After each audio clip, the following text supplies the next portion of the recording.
Last week, I made the case for why the New York Mets should be targeting Starling Marte this offseason. But on today's show, I'll talk about how much money he's going to make.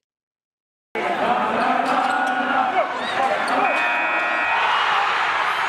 are Locked On Mets, your daily New York Mets podcast.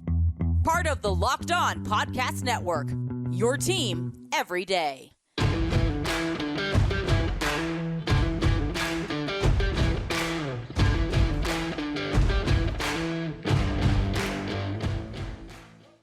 Hello to all you amazing Mets fans. You're listening to Locked On Mets, part of the Locked On Podcast Network, your team every day.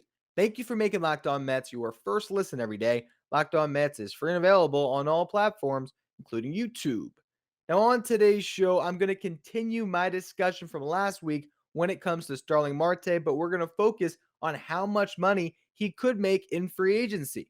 In the first segment, I'll go through his career and how Marte has established this market that he's about to enjoy. In the second segment, I'll talk about this past season and also go through some comps of different players that have signed contracts that could tell us how much money Marte could make, what that range is going to be. And then in the last segment, I'll give my prediction for how much money Marte is going to get and if that will be with the New York Mets. Before we get to any of that, though, I'm your host, Ryan Finkelstein. If you want to find any of my work, follow me on Twitter at FinkelsteinRyan. You can also find some of my writing about the Mets at justbaseball.com, where I actually just wrote a free agent profile on Starling Marte that should be up in the coming days.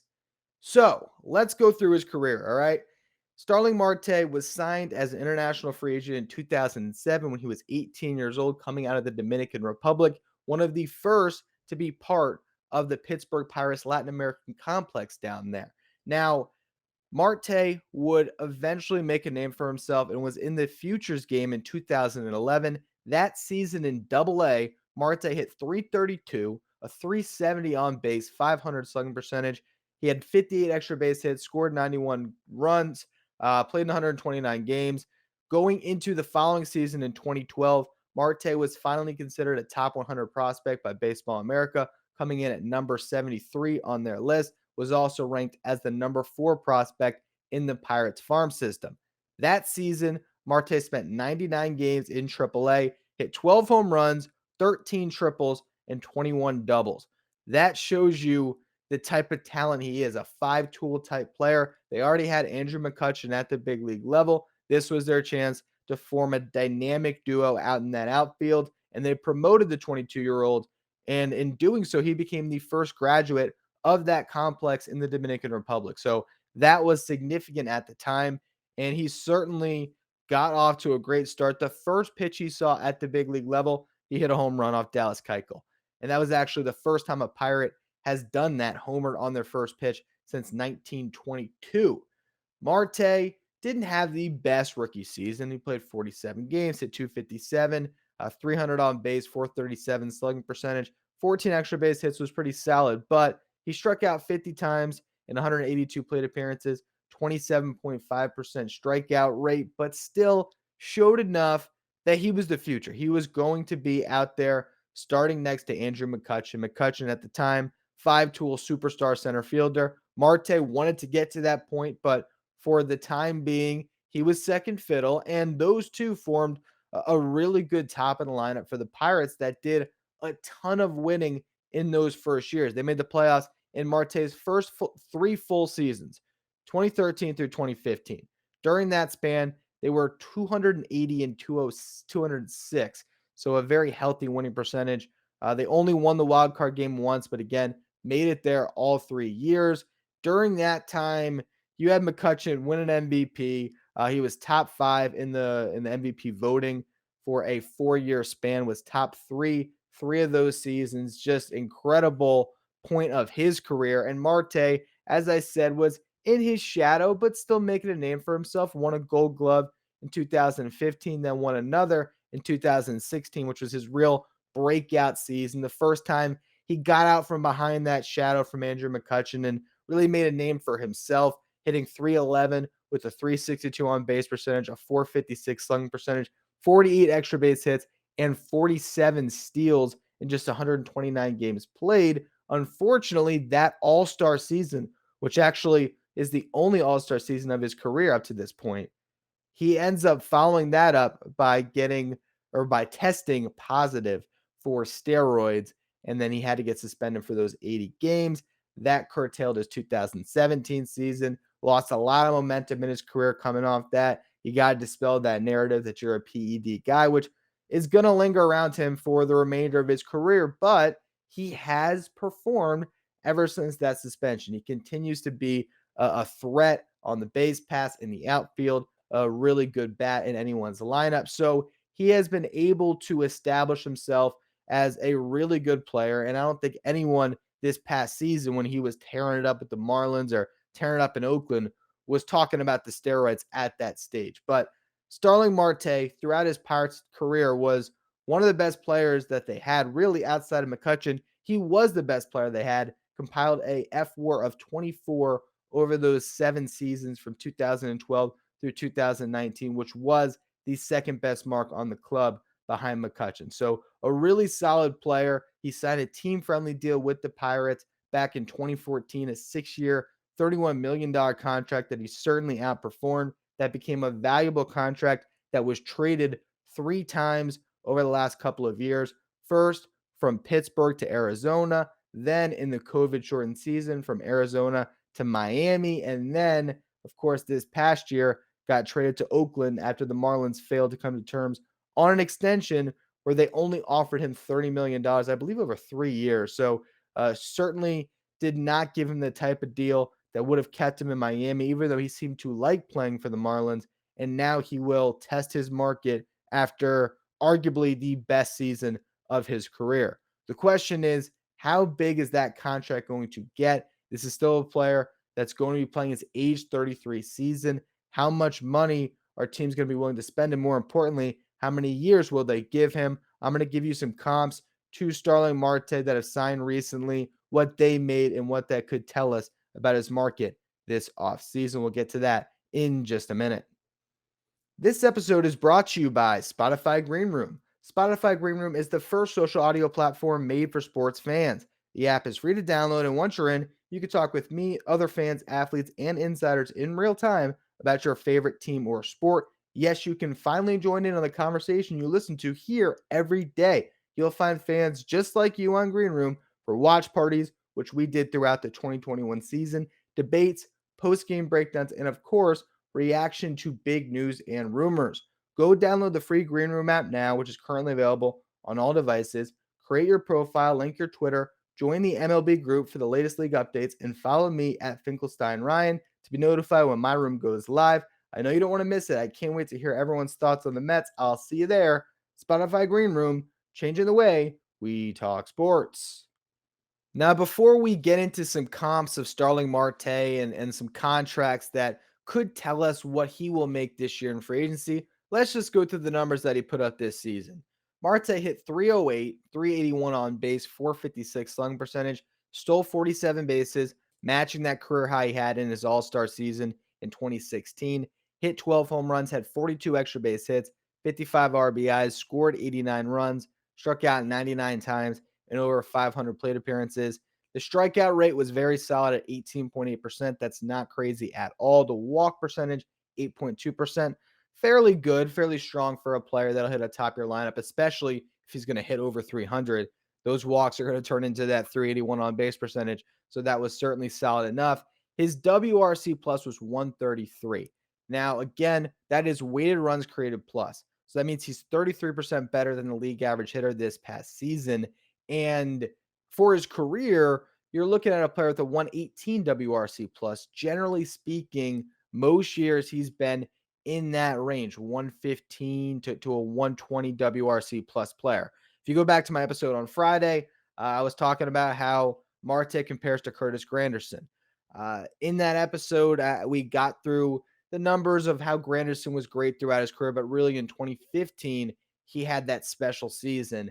That's very similar to the year that Marte just enjoyed.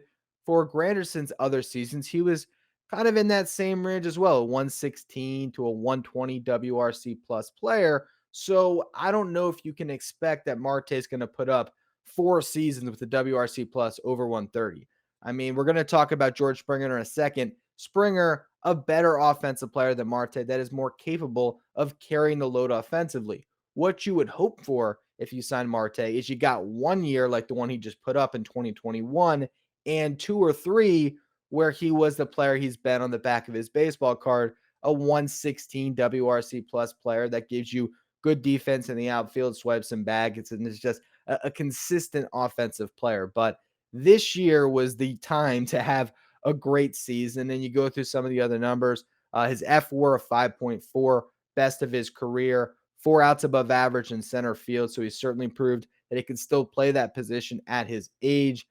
Overall, he is the best outfielder on the market. And because of that, he's going to really be able to have his pick of the litter when it comes to the teams that he wants to play for, the money he's looking to get. I'm sure he's going to want a 5-year deal. There's a chance that it might be a 4-year deal with an option or some other machination that can make it a little bit more team friendly, depending on what that number ultimately is when it comes to the average annual value of his contract. But he's going to get paid. I mean, that is clear. And it's kind of set some parameters of where he might fall. I know there's that concern. If you sign him to a 5-year deal, you're talking about paying for the age 33 through the age 37 seasons. That certainly will, give some teams some pause. But look at Lorenzo Cain, a similar player who hit free agency a year earlier, about to hit his age 32 season, going from the Royals to the Brewers, and he signed a 5-year deal worth $90 million. So actually, was it 80? It was 80, actually. Excuse me. It's 5 years, $80 million. So 18 a year for Lorenzo Cain. Now, Cain was not coming off the type of season that Marte is coming off of. Doesn't have or didn't have quite the same power. On the bases, Marte maybe a little more accomplished as a base stealer. Lorenzo Cain maybe a little bit better defensively. But overall, similar players at similar stages of their career. I believe that's the floor we're talking about here. $18 million. I believe he'll get more than that, but that is the low end of what we're talking about. George Springer is the high end. Last offseason, he was the top free agent outfielder. He was coming off a good season. He got 6 years, 150. Now, he was also entering his age 31 season, so a couple years younger. He had 3 All-Stars to his resume, 2 Silver Sluggers. Definitely was a better free agent than what Marte is, so that is the ceiling. There's no way he's making more than 150. He's probably not getting 6 years. So even if you tack that down to 5 years, maybe you're talking about the ceiling being 5 for 125. And I don't think he'll even reach that level. What I think we're looking at here is somewhere between those two contracts, between the 18 and the 25. Maybe you're talking 21, $22 million a year. I think that he could get a higher average annual value if he takes a shorter deal. So let's just say he takes a 3-year deal. Maybe he gets that full 25. Maybe he gets 3 for 75 because the team values that short-term contract and is willing to pay him more to get him on that shorter-term deal and not be committed long-term to a player that will be in their mid to late 30s by the end of a 5-year contract. If he gets the 5-year deal, maybe it's a little bit on the lower end. Maybe it's 5 for 100, a little bit more than that. There's certainly a lot of ways this can go. It depends on how healthy his market is. What teams are going to step up to try to sign a Starling Marte? The Mets going to be competing with just 1 or 2 teams like Detroit Tigers that are trying to establish themselves. They had a nice year. They're trying to build out that. Maybe they want an established vet to come in and almost have Marte play a similar role that he was playing for the Marlins the second half of the 2020 season and the first half of the 2021 season. Is there a team like the Yankees that's out there, another big market team that decides that Marte is the perfect fit to go in their outfield, start every day, and try to win a World Series? There's that possibility as well. Maybe the Angels get in the mix. There's so many different teams that can use a Starling Marte that it's hard to know for sure what his market's going to be until we actually get into the thick of free agency and we start to hear some reports about where he is leaning. But right now, when it comes to the contract he's going to enjoy, I would say most likely at least 4 years, possibly 5, and he's probably going to make just north of $20 million. So if that puts you in the 5-year 110 range where it's 22 a year for over 5, that makes a lot of sense to me. The question is, will that make sense to the Mets? Should they sign Starling Marte if the price gets that steep? I will discuss that in just a minute. I don't know about you, but I love Thanksgiving. All the good food and treats, and dessert is always the best part of any feast. But maybe this year, you want a yummy dessert that just isn't full of so many calories and sugar, which is why this is the perfect time for Built Bars. Built Bar is the new holiday dessert. Feast on something delicious, but feel good about it. One slice of pie can be upwards of 300 calories, and that's on the low end. Most Built Bars are only 130 calories with only 4 grams of sugar, but they are packed with plenty of protein. Replace that coconut cream pie with coconut Built Bar, or go for a raspberry Built Bar instead of that raspberry pie. Lots of good flavors to replace your favorite pies. They come low in calories, low in carbs, low in fat, but they are high in protein. They're also covered in 100% chocolate, so they taste like candy bars. Built Bar is a great option for when you're hungry. If Thanksgiving isn't coming soon enough, go for a Built Bar or two to get you through the morning to get to that Thanksgiving meal. There's new surprises all month. Limited time flavors are arriving at builtbar.com regularly, so check the site often. There's nothing like Built Bar Black Friday. Mark your calendar. Black Friday will be a huge event with all sorts of surprises. Go to builtbar.com, use the promo code LOCK15, and you'll get 15% off your next order. Again, that's promo code LOCK15 for 15% off at builtbar.com. BetOnline is back and better than ever, now featuring a new web interface for the start of the basketball season with more props, odds, and lines available than ever before. BetOnline remains your number one spot for all of the basketball and football action this season. Head to their new updated desktop or mobile website to sign up today and receive your 50% welcome bonus on your first deposit. Just use the promo code LOCKED ON. From basketball, football, baseball, NHL, boxing, and UFC, right to your favorite Vegas casino games. Don't wait to take advantage of all the amazing offers available for the 2021 season. BetOnline is the fastest and easiest way to bet on all your favorite sports. Bet online, where the game starts. Now, last week, I talked about why the Mets should sign Starling Marte this offseason. I compared him to Curtis Granderson, who the Mets signed in 2014. At the time, same age, Granderson gave the Mets an incredible season in 2015 that helped them get to a World Series. Marte, for a team that's trying to win now, can do something very similar. The question is, when it comes to your resources this offseason, is it worth it to spend upwards of $100 million on this 33-year-old center fielder?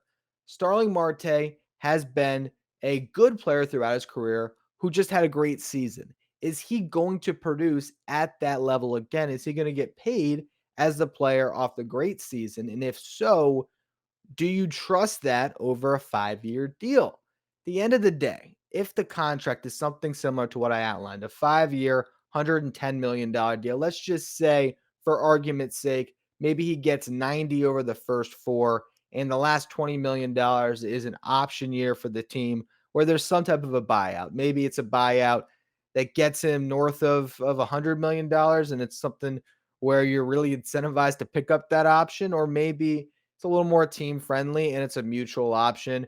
Who knows? Maybe you can attach it to games played. I don't know. There's a lot of ways that you can structure a contract, and it's just going to depend on what other teams are out there that are willing to offer Starling Marte close to a 9-figure deal. But if you are going to try to go all in and win now, the end of the day, I look at this market for free agency and I just don't see another player that fits what the Mets need more than Starling Marte. There's bigger impact players for sure. You want to go big? Sign Carlos Correa. Talked about in this show a little bit already. We'll talk about it more throughout the offseason. That's a player that can win an MVP in a Mets uniform and completely transform your lineup. So if you can get Carlos Correa, I understand why he makes a ton of sense. If you want to just bring Javi Baez back, it certainly fits. It'll keep Francisco Lindor happy. Chris Bryant's a free agent. He gives you that positional flexibility. He could be your starting third baseman, or let's just say at some point in the season, a Brett Beatty or a Mark Vientos is knocking on the door and one of them established themselves at the big league level. Chris Bryant can move out and play right field, can play left field. Hell, I saw him play center field for the Giants in a playoff game. So there are a lot of free agents the Mets can look towards. They could also look to the trade market. The Oakland A's are going to be selling this offseason. I'm actually going to be talking to Jason Burke of Locked On A's later on this week about Matt Chapman. That's a third baseman that should excite Mets fans, and we'll go through some different deals and we'll play GM and we'll both, pitch trades back and forth and see what works there. But if you're talking about free agents, and we've gone through some of the names already. I've talked about why I don't like Nick Castellanos because he's not a real outfielder. I've talked about, some of the other names I already mentioned on today's show. Starling Marte is the one guy outside of a reunion of Michael Conforto that you can slot into your outfield next to Brandon Nimmo, whether it's in center field or right field, wherever you want to put those two, who's going to be above average defensively and will be a spark plug atop your lineup. Someone that can steal 47 bases because we just saw him do it. Someone that can score a ton of runs and be a table setter along with Nimmo. And also, more importantly, provide insurance if Nimmo goes down. Because every year you go in with that question mark, what's going to happen if once again Brandon Nimmo ends up on the IL for 40 games? And what do you do to get through that stretch of the season? Starling Marte, if he's not already starting in center, will be able to slot in for an injured Nimmo and carry that slack until Nimmo comes back if he does get injured. He is the perfect insurance plan there. And if they're both healthy, that's a really dynamic duo out in that outfield. And again, when we're talking about the Mets' needs, I look at the infield right now and I don't see it as a major concern. Do they have to address third base? Certainly. And if you look right now, the only thing that's guaranteed is Francisco Lindor is going to be your starting shortstop and Pete Alonso will be your starting first baseman. But I believe Jeff McNeil is going to have a bounce back. That can be at third base, that can be at second base, or that could be in left field. I believe that Louis Guillorme is a very solid infielder to go into a season with as that first glove off the bench that can play all the positions. It can start for you if somebody goes down. JD Davis might get traded. He might stay. If he stays, he is at least a solid bat. I've complained about him plenty, but as far as your infield, there is some options there. There's certainly some better fallback options than looking to the outfield right now, where it's basically Brandon Nimmo and nothing. Dominic Smith, maybe he bounces back, but we all know he's not really a great outfielder. He's turned himself into a passable one, but if he's not hitting, I mean, he just can't swallow that defense. So you go into this season with Nimmo being the only guarantee in the outfield. In the minors, you got Khalil Lee coming up the ranks, but I don't think that he's guaranteed to be a starting level player. I think right now you're still looking maybe a little bit more fourth outfielder until he proves otherwise at the big league level. So Marte is the perfect fit right now for this team that's trying to win right now.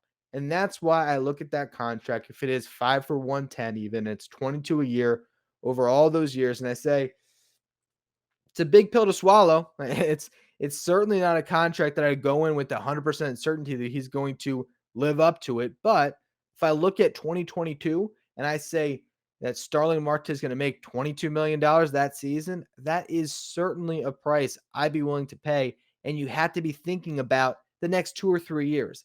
This is still your window right now when Jacob deGrom is still in his prime, where you have Francisco Lindor in the prime of his career, where Pete Alonso is not making an obscene amount of money.